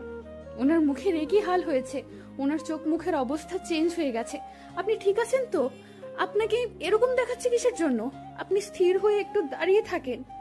একদম নড়াচড়া করতেছেন কিসের জন্য? এরকম নড়াচড়া করতেছেন কিসের জন্য? আর আপনি এখান থেকে লাফ দিতে যাচ্ছেন কেন? আমি মনে হয় কোনো কথা বলতেছি না। উনি যে ভাব ধরে আছে, উনি শুধু আমাকে ধাক্কা দেওয়ায় ওনার থেকে সরিয়ে দেওয়ার চেষ্টা করছে। কিন্তু আমি ওনাকে শক্ত করে জড়িয়ে ধরে রইলাম। কি করব ভেবে পাচ্ছি না। আসলে ওনার এখন কি হয়েছে? তার মানে কি কোনো এফেক্ট পড়েছে ওনার উপর? এখন আমাকে সামলিয়ে নিতে হবে। দেখেন, এরকম কোনো কাজ করার চেষ্টা করবেন না, তাহলে ভালো হবে না বলে দিচ্ছি। তাহলে কিন্তু আমি আপনাকে সারা জীবন জ্বালিয়ে মারবো। চুপচাপ আমার সাথে চলে আসেন, না হলে কিন্তু আপনার অবস্থা আমি শেষ করে ফেলবো। তুই আমার কোনো কিছু করতে পারবি না, আমাকে ছেড়ে দে, না হলে আমি তোকে খুন করে ফেলবো। ওনার মুখ থেকে তুই শুনে আমি শিওর হলাম যে উনি এখন আর সেন্সে নেই। কারণ উনি আমাকে কখনো ভুল করেও তুই বলেনি, আজ প্রথম তুই বললেন। ওনার উপর অন্য কেউ ভর করে আছেন। আমাকে ঠিক থাকতে হবে। আমি আমার জীবন থাকতে আমার স্বামীর কোনো ক্ষতি হতে দেব না। তুই যতই চেষ্টা করিস আমার স্বামীর কোনো ক্ষতি করার, কিন্তু আমি কোনো ক্ষতি হতে দেব না তার। ভালো ভালো বলতেছি, আমাকে ছেড়ে দে, না হলে কিন্তু তুই বাঁচতে পারবি না। তুই এর মাঝে জড়িয়ে যাস না, তোকে ভালোই ভালো ছেড়ে দিচ্ছি। তুই এখান থেকে চলে যা, না হলে তোর জীবন বিপন্ন হয়ে যাবে, তুই মরে যাবি। তুই আমাকে যতই ভয় দেখাস না কেন, আমার কোনো কিচ্ছু হবে না। কিন্তু তুই আমার স্বামীর কোনো ক্ষতি করতে পারবি না, এটা আমি ভালো করে জানি। আল্লাহ তাআলা আমাকে সেই শক্তি দিয়েছে যে আমি আমার স্বামীকে রক্ষা করতে পারবো। তুই কে রে? বৌমা, তুমি মাহিনকে এভাবে জড়িয়ে ধরে আছো কিসের জন্য? এখানে কি হচ্ছে? দেখেন না মাহিনের কি হয়েছে, আর অনেক আবল তাবল কথা বলতেছে। আম্মু প্লিজ কিছু একটা করুন আপনি। তারপর আম্মু জানি কি কি করতে লাগলো। আর উনি দেখতেছে আস্তে আস্তে দুর্বল হয়ে পড়তেছে। তার মানে আম্মু এর প্রতিকার জানে। তাই আম্মু ওনাকে একটা শুকিয়ে দিলেন, আর উনি সাথে সাথে অজ্ঞান হয়ে মাটিতে লুটিয়ে পড়লো। আমি ওনাকে জড়িয়ে ধরে রইলাম। আম্মুকে দেখলাম সে নিচে চলে গেল। বুঝলাম না আসলে এটা কি, আসলে এটা কি ওনার ছোট থেকে নাকি আজকে প্রথম, বুঝতেছি না তো। বেশ কিছুক্ষণ পর আম্মু পানি নিয়ে চলে আসলো। উপরে এসে ওনার উপরে পানি মারলো। কিছুক্ষণ পর ওনার জ্ঞান ফিরে আসলো, আর উনি ওনার এই অবস্থা দেখে কিছুটা অবাক হয়ে গেল। আমি এখানে কেন আর কিভাবে আসলাম? আমার কি হাল করেছো তোমরা? চুপ থাকেন। আমরা আপনার এই হাল করব কিসের জন্য? আপনি নিজেই এর জন্য দায়ী। চালের নিচে চলেন, এখানে থাকা যাবে না। আমার হয়েছেটা কি বলবা তো? এরকম ঝাড়ি মারতেছো কিসের জন্য শুনি? তোমাদের ঝগড়ার যে কতকাল শুনতে হবে আমাকে। এখন নিচে আয়, তারপর তোদের ঝগড়া শুনবো। এখন নিচে আয়। তারপর আম্মু রাগান্বিত স্বরে বলে নিচে চলে গেল। আমরা আম্মুর পেছনে পেছনে নিচে চলে আসলাম। আরেক মুহূর্ত সেখানে দেরি করলাম না, কিন্তু এসে দেখলাম আম্মু মুখ গম্ভীর করে এখানে বসে রইল। আমরা দুজন আম্মুর পাশে গিয়ে বসে পড়লাম। দেখি আম্মুর রাগ ভাঙাতে পারি কিনা। আসলে আম্মু সরি, আমার আর এরকম হবে না। আমি আর তোমার বৌমার সাথে, তোমার লক্ষ্মী মেয়ের সাথে আর কখনো ঝগড়া করব না। আম্মু, আমি আর ঝগড়া করতে পারবো না, প্লিজ ক্ষমা করে দাও। এরকম মুখ গোমরা করে থাকবেন না, না হলে আমাদের ভালো লাগে না। আমার খেলার সঙ্গী দরকার। তোমরা আমাকে কবে আমার খেলার সঙ্গী এনে দেবে তাই বলো। আমি এই বিষয়ে কিচ্ছু জানি না, আপনার ছেলে সবকিছু জানে। আমাকে এই বিষয়ে পাঠিয়ে দিবেন না আম্মু। এখন আমি আপনি হয়ে গেলাম, তাই না? এখন আপনি হয়ে গেলাম। সরি আম্মু, মুখ দিয়ে ভুল করে বের করে ফেলেছি। আর কখনো এরকম হবে না। আর কোনোদিন যদি এই কথা শুনতেছি তাহলে কিন্তু আমি আরো রাগ করব। এখন আমাকে আমার সঙ্গী কখন এনে দেবে সেটা বলো। আম্মু কয়েকটা দিন ধৈর্য ধরো, এত তাড়াতাড়ি কিভাবে কিনে এনে দেবো? ওয়েট। ছাগল কোথাকার, আমি কি তোর কাছে পুতুল চেয়েছি নাকি যে তুই আমাকে কিনে এনে দিবি? আমি তোদের বাচ্চার কথা বলতেছি। আম্মু এটা তো এত তাড়াতাড়ি এনে দেওয়া সম্ভব নয়, একটা বছর ওয়েট করতে হবে। তুমি একটা বছর ওয়েট করো, এর মাঝে হয়ে যাবে। 1 বছর ধরে তো অপেক্ষা করলাম, তাই না? আর কতদিন অপেক্ষা করতে হবে আমাকে সেটা বল। তোমার বৌমা তো ছোট বাচ্চা, এখন কি তার সন্তান লালন পালন করার বয়স হয়েছে? খবরদার কখনো আমাকে ভুল করেও ছোট বাচ্চা বলবেন না। নিজে পারে না, অন্যের উপর দোষ চাপিয়ে দেয়। চুপ থাকো তো, বেশি বকবক করিও না, চুপচাপ শুয়ে থাকো, একটা কথা বলবা না। আমি এখানে বসে আছি সোফার উপর, বিছানার উপর বসে না যে শুয়ে পড়বো। হয়েছে, আমার আর বোঝাতে হবে না, এখন নিজেই চুপচাপ এখানে বসে থাকার। আমার সাথে কথা বলতে হবে না, যাও, কথা আছে আমার সাথে বলো, আমার সাথে কথা বলতে হবে না। এখন আমাকে ঝাড়ি মারতেছেন? আমি না হলে তো একটু আগে মরে যেতেন। এখন আমি জীবন বাঁচালাম, কোথায় ধন্যবাদ দেবেন তা না করে এখন দিচ্ছে ঝাড়ি। দেখো আম্মু, আমাকে কিন্তু এভাবে খোঁটা মারলে আমি একদিন এই বাসা থেকে চলে যাব, আর কখনোই বাসায় ফিরে আসবো না, মনে রাখো। রাত 12টা বাজতে আর 5 মিনিট বাকি আছে। এখন তোমরা দুজন তোমাদের মুখটা বন্ধ রেখে চুপচাপ শুধু অপেক্ষা করো। আম্মু, তোমাকে একদম টেনশন করতে হবে না, তুমি নিশ্চিন্তে থাকো, কিচ্ছু হবে না। চুপ থাকো তো, এখন কথা শুনতে ইচ্ছা করতেছে না। প্লিজ কেউ আমার কথা কিছু মনে করবা না, দুজনে এখন চুপ থাকো। আমি শুধু ভাবতে চাচ্ছি, আর কিছু না। আম্মুর কথা শুনে আমরা চুপ হয়ে গেলাম। শুধু আমাদের ইশারায় ঝগড়া হচ্ছে, মুখ দিয়ে কোনো কথা হচ্ছে না, কিন্তু আমাদের ঝগড়া ঠিকই চলতেছে। উনি আমাকে ভেঙচি কাটতে আসে, আমি ওনাকে বেশি কাটতেছি। উনি আমাকে ইশারা করে দিচ্ছে, আমিও ওনাকে ইশারায় উল্লু দিচ্ছি। আমাদের স্বামী স্ত্রীর মাঝে যে একটা সম্মান আছে সেটা অন্য লেভেলের, কিন্তু যখন আমরা মজার মধ্যেও ঝগড়ার মধ্যে থাকি তখন কেউ বলবে না যে আমরা স্বামী স্ত্রী এতটা ঝগড়া করতে পারি, সবাই বলবে যে আমরা বেস্ট ফ্রেন্ড। আম্মু, আমার ঘুম পাচ্ছে, আমি ঘুমাবো। গিয়ে দেখো রাত 12টা পার হয়ে গেছে, এখন আমি ঠিক আছি, তার মানে আমার কিচ্ছু হবে না। তুমি অযথা আমাকে নিয়ে টেনশন করো। আমি তোকে এখানে কোনো কথা বলতে বলেছি? চুপচাপ থাকতে বলিনি? তারপর কথা বলিস কিসের জন্য শুনি? বেশি বুঝে আম্মুর মুখের উপর কথা বলে, এত বেয়াদব পছন্দের। নিন, নিজের বেয়াদবিটা একটু কম করে দেখান, বুঝছেন? রাত 12টা, বড় হয়েছে কি হয়েছে, আজকে সারা রাত জেগে থাক। আমার যে খুব ঘুম পাচ্ছে, আমি এখানে তাহলে শুয়ে পড়ি, তোমরা অপেক্ষা করো। কি হয়, আমার খুব ঘুম পাচ্ছে, আমি কেন জানি চোখ দুটো মেলে থাকতে পারতেছি না। তুই কি বুঝতে পারতেছিস কিছু যে তোর সাথে সত্যি কি হচ্ছে? তোর কেন ঘুম ধরতেছে এত আজকে? আমাদের কেন ধরতেছে না? এটা স্বাভাবিক বিষয় আম্মু, ঘুম ধরবে না? রাত 12টার পর হয়ে গিয়েছে, তুমি তো জানো আমি রাত জাগতে পারি না, তার মানে আমার এখন ঘুম ধরতেছে। এখানে কোনো কাল্পনিক কিছু হচ্ছে না আমার সাথে। তোর চেহারায় স্পষ্ট ফুটে উঠেছে তুই স্বাভাবিক নেই, তার মানে তোর সাথে কিছু হতে যাচ্ছে। তুই এখন কোথাও যাবি না, চুপচাপ এখানে বসে থাক। আর বৌমা, তুই মাহিনের হাত ধরে রাখো তো। আম্মুর কথা শুনে আমিও কিছুটা ভয় পেয়ে গেলাম। কি হবে আজকে রাতে আমি কিছু বুঝতে পারতেছি না। আমি একটু অনুভব করতে পারতেছি যে এখানে কিছু একটা হচ্ছে। আমি দৌড়ে গিয়ে ওনার পাশে বসে ওনার হাতটা চেপে ধরে রইলাম। দেখলাম যে উনি একটু নড়াচড়া করতে ধরলো। আমাকে ছেড়ে দাও তো, আমার ঘুম পাচ্ছে, আমাকে যেতে দাও এখান থেকে। এভাবে ধরে রেখেছো কিসের জন্যে?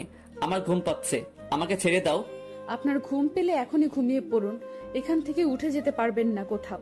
চুপচাপ থাকেন তো, বেশি কথা বলেন কিসের জন্য? আমি বলছি না আমি রুমে যাব, আমাকে এভাবে কেন আটকে রাখার ক্ষমতা হয় কি করে তোর? আমাকে ছেড়ে দে। ওমা, ভুল করে আমার হাত ছেড়ে দেবে না, তাহলে কিন্তু অনেক বড় ক্ষতি হয়ে যাবে। মাহিনের হাত তুমি শক্ত করে ধরে রাখো, যত যাই কিছু হয়ে যাক না কেন।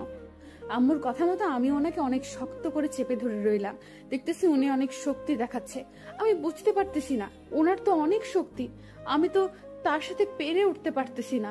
কিন্তু আজকে আমি তাকে এভাবে ধরে আছি কিভাবে, আমি তো নিজেই কনফিউজড। আমি শুধু মুখ দিয়ে একটা কথাই উপার্জন করতেছি, সে ছেড়ে দে, না হলে তুই মরবি, ছেড়ে দে, না হলে তুই মরবি। আমার কিছুটা ভয় লাগতেছে, তোমাকে হারানোর ভয়। ওনাকে অনেক শক্ত করে জড়িয়ে ধরলাম। তারপর উনি যেটা করলেন তার জন্য মোটেও আমি প্রস্তুত ছিলাম না। তারপর উনি এতটা শক্তি দেখাতে শুরু করলেন, আমি আশ্চর্য হয়ে যাচ্ছি। আমি ওনাকে কন্ট্রোল করতেছি কিভাবে? আমি তো নিজেই অবাক। আমার তো এত শক্তি নেই, তাহলে আমি কি করে ওনাকে কন্ট্রোল করতেছি? নাকি আমার মাঝে অন্য একটা শক্তি আছে যেটা ওনাকে ধরে রাখার মতো ক্ষমতা রাখে? আমি আলতোভাবে ওনাকে ধরে আছি, কিন্তু তাও উনি আমার থেকে ছুটে যেতে পারছে না। আমি অবাক হয়ে আছি, কারণ আমি স্বাভাবিকভাবে ধরে রইলাম।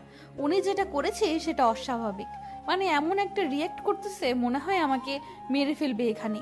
আমি অবাক, কি করতেছে উনি, কি করতে চাচ্ছে আমার সাথে আমি বুঝতে পারছি না। আমার মাথা হ্যাং হয়ে যাচ্ছে ওনার ব্যবহারগুলো দেখে। ওনার সাথে কি হতে যাচ্ছে? ওনার শরীরের রং পরিবর্তন হচ্ছে। আমি অবাক। আমি ওনাকে ছেড়ে আম্মুকে ডাক্তার পারছি না, আর কোনো কিছুই করতে পারছি না। আমি তো কিছু জানি না এই বিষয়ে। এখন আমি আম্মুকে কিভাবে জানাবো যে ওনার ছেলে এই অবস্থা হয়েছে? আর আমি তো একাই এসব সামাল দিতে পারবো না। আর আমি এসব কিছু জানি না। আম্মুর সাথে যে কেন এমন ব্যবহার করলাম। আম্মু তো রুমে চলে গেল। এখন আমি কি করব? আম্মু জোরে জোরে চিল্লাতে লাগলাম, আম্মু আম্মু কোথায় আপনি? আপনার ছেলের কি অবস্থা হয়েছে? আপনি একবার এসে দেখে যান প্লিজ। আম্মু আপনি তাড়াতাড়ি আসুন, কোথায় আছেন? আমার চিল্লাচিল্লি শুনে আম্মু কোথা থেকে যেন তাড়াতাড়ি আমার এখানে চলে আসলেন। এসে ওনার ছেলের এই অবস্থা দেখে উনি একটুও ভয় পেলেন না। উনি এসে পাশে বসে পড়লো। আমি অবাক। আমি যেখানে ভয় পাচ্ছি, ভয় মরে যাচ্ছি, আম্মু সেখানে স্বাভাবিক ব্যবহার করতেছে। আমি কিছু বুঝতে পারতেছি না আসলে ওনাদের ফ্যামিলিতে কি আছে, আর আমি কোথা থেকে আসলাম, আর কেনই আসলাম এদের ফ্যামিলিতে। এতটা আত্মরক্তা হয়ে গেছে এদের সাথে যে আমি চাইলেও এখান থেকে সরে যেতে পারছি না। মন বলতেছে তুমি এখানে থাকো। আম্মু কি হচ্ছে আমি কিছুই বুঝতেছি না। ওনার হঠাৎ এরকম পরিবর্তন হচ্ছে কিসের জন্য? আর আমি ওনাকে এভাবে আর কন্ট্রোল করতে পারতেছি কিভাবে? আমি তো অবাক, কারণ আমার তো এতটা শক্তি নেই। আমি কিন্তু সবকিছু আগে ক্লিয়ার করে রেখেছিলাম যে তোমার এমন একটা শক্তি থাকবে সেটা দিয়ে তুমি মাহিনকে কন্ট্রোল করতে পারবে। হয়তো তুমি সেই লক্ষ্মী মেয়ে যে আমার ছেলেকে কন্ট্রোল করতে পারবে। তাই তুমি মাহিনের জীবন সঙ্গী হয়ে এসেছো। এখন তুমি মাহিনকে ধরে রাখো। তুমি কোনো মতে মাহিনকে ছেড়ে দিবে না, তাহলে মাহিনকে আমরা হারিয়ে ফেলবো চিরজীবনের জন্য। আপনার কথা আমি কিছুই বুঝতে পারতেছি না। আপনি কি বলতে চান? সত্যি আমি কিছু বুঝতে পারতেছি না। আসলে আমার এখন কি করা উচিত? আমি এখন কিভাবে মাহুনকে স্বাভাবিক অবস্থায় ফিরিয়ে আনতে পারবো? আমাকে ছেড়ে দাও, আমাকে যেতে দাও। আমাকে এভাবে আটকে রেখো না, তাহলে কিন্তু ভালো হবে না। সব সময় আমাকে এভাবে জব্দ করা উচিত না। তখন নিয়ে যেতে এসেছি, তখন নিয়ে যেতে দাওনি। এখনো এসেছে, এখনো নিয়ে যেতে না দিলে আমরা তোমাদেরকে ধ্বংস করে ছেড়ে দেব। আমাদের নিয়ে যেতে দাও। তুই আমার স্বামীকে খুন করেছিস, তুই এখন এসেছিস আমার ছেলেকে নিয়ে যেতে? তোকে জুতা পেটা করবো কুত্তা। তুই আমার ছেলেকে ছেড়ে এখান থেকে চলে যা, নয়তো তোর জীবন এখান থেকে ফিরে যেতে পারবে না। শুধু আর কিছুক্ষণ থাক, তারপর দেখ। তুই যদি এখান থেকে জীবন নিয়ে ফিরে যেতে পারিস তারপর আমাকে বলিস, তারপর আমি আমার ছেলেকে তোদের সাথে দিয়ে দেব। যা। তুই আমাকে চ্যালেঞ্জ করতেছিস? আমি তোর ছেলেকে নিয়ে যেতে পারবো না, তাই না? তোর ছেলেকে আমি নিয়ে যাব। তুই দেখ, তুই আমাকে চ্যালেঞ্জ করিস, তোর ছেলেকে আমি নিয়ে যাব। তারপর দেখ তোর কি অবস্থা করি। তোকে সহ তোর পুরো ফ্যামিলিকে আমি তো ধ্বংস করে দেব। তুই আমাকে চিনিস না, তুই আমার শক্তি সম্পর্কে অবগত না, যার জন্য তুই আমাকে এভাবে চ্যালেঞ্জ করতেছিস। যদি জানতিস তাহলে এভাবে কথা বলার সাহস পাইতি না। আম্মু উনি এসব কি ভুলভাল বকছে? আমি তো কিছুই বুঝতে পারছি না। আমার সবকিছু মাথার উপর দিয়ে যাচ্ছে। আপনি আমাকে প্লিজ কিছু একটা বুঝিয়ে বলুন, আমি যাতে করে ওনাকে খুব তাড়াতাড়ি সুস্থ করে আনতে পারি। আর কিছুক্ষণ ধৈর্য ধরো। আল্লাহর রহমতে মাহিনের কিছুক্ষণের মধ্যে তো সব শক্তি সম্পূর্ণরূপে পেয়ে যাবে। তখন দেখবে কোনো ক্ষমতা তাকে কোনো কিছুই করতে পারবে না। আর শোন কুত্তা, তুই থাক আর কিছুক্ষণ, আর বেশিক্ষণ না, আর অল্প কিছুক্ষণ তুই মায়ের সাথে থাক, তারপর ধ্বংস অনিবার্য।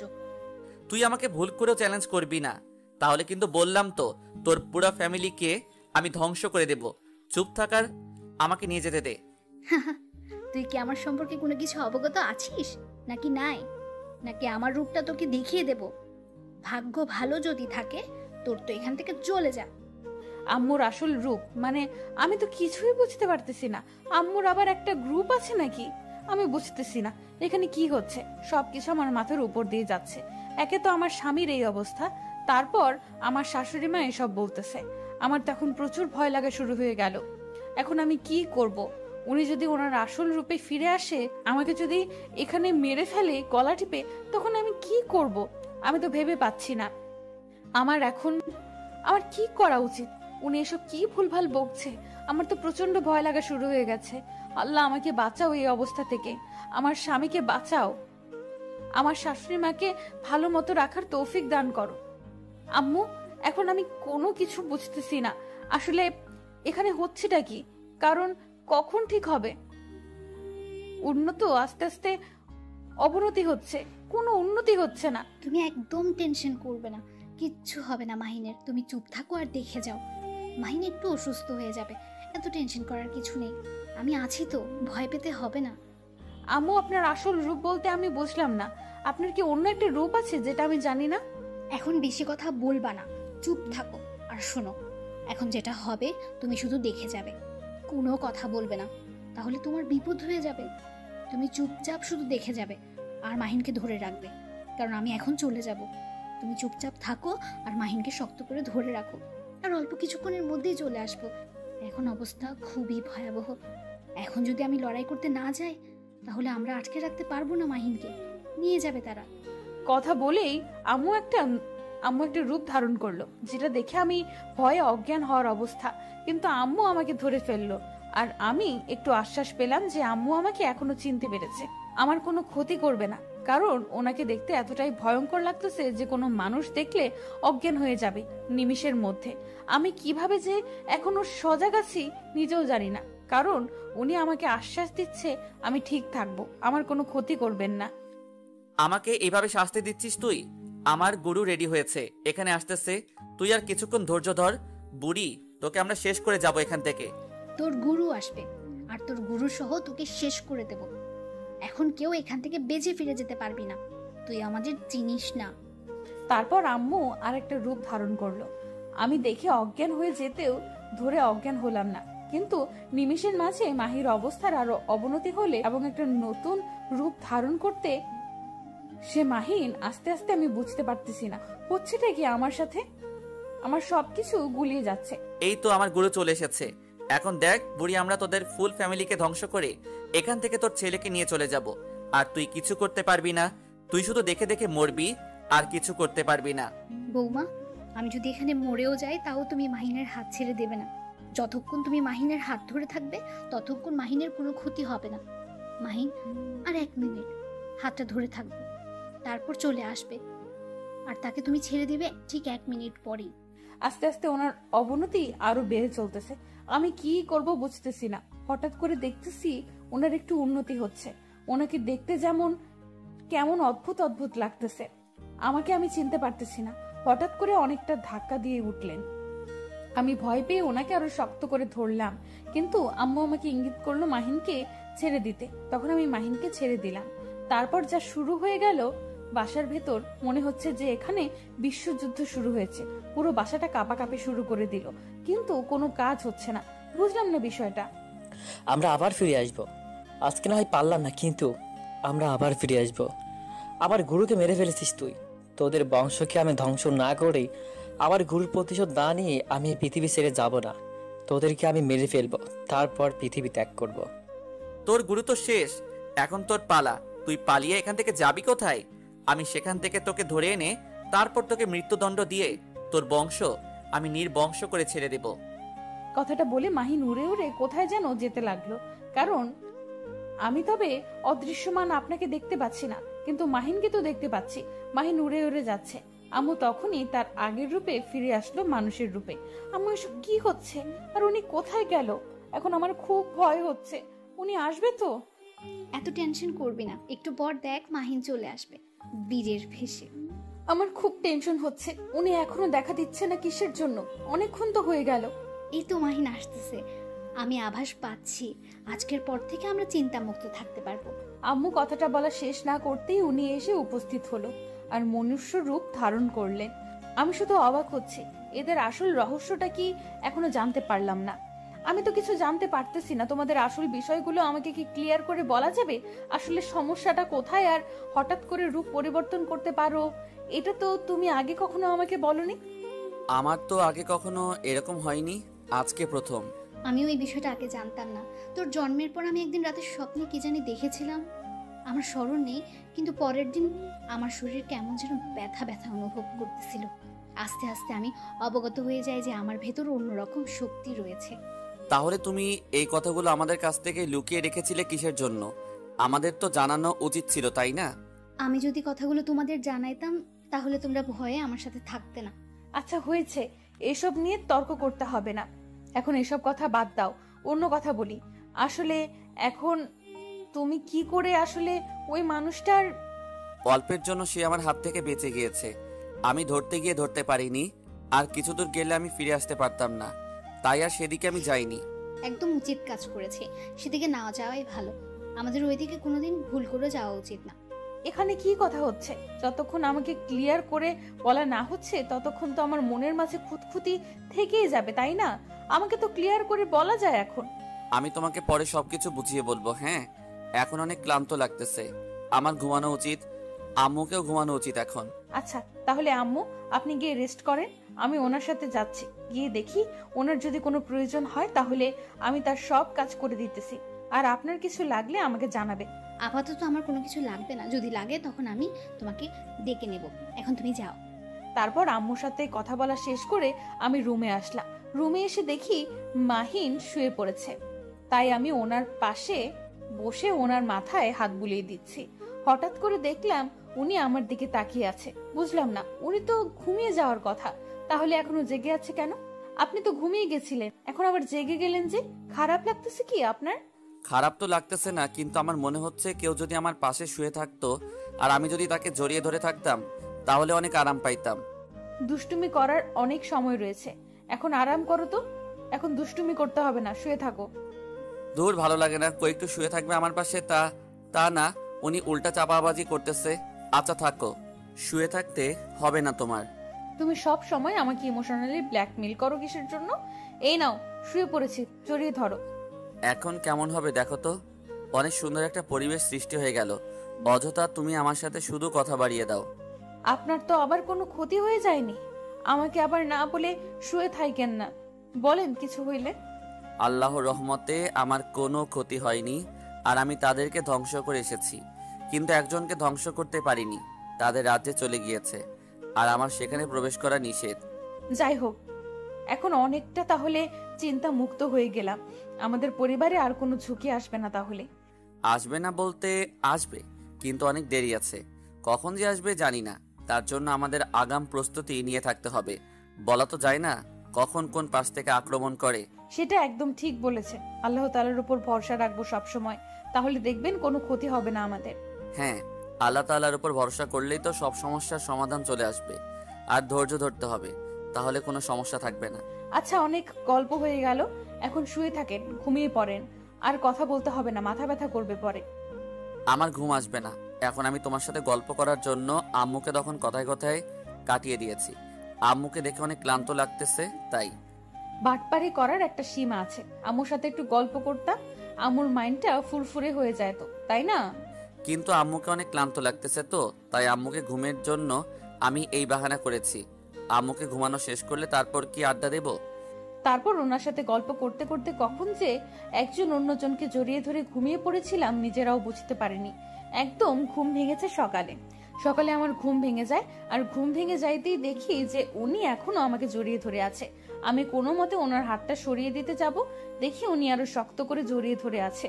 তার মানে এখানে এখন জেগে আছে, তাই ওনাকে ডিস্টার্ব না করে আরো কিছুক্ষণ শুয়ে রইলাম।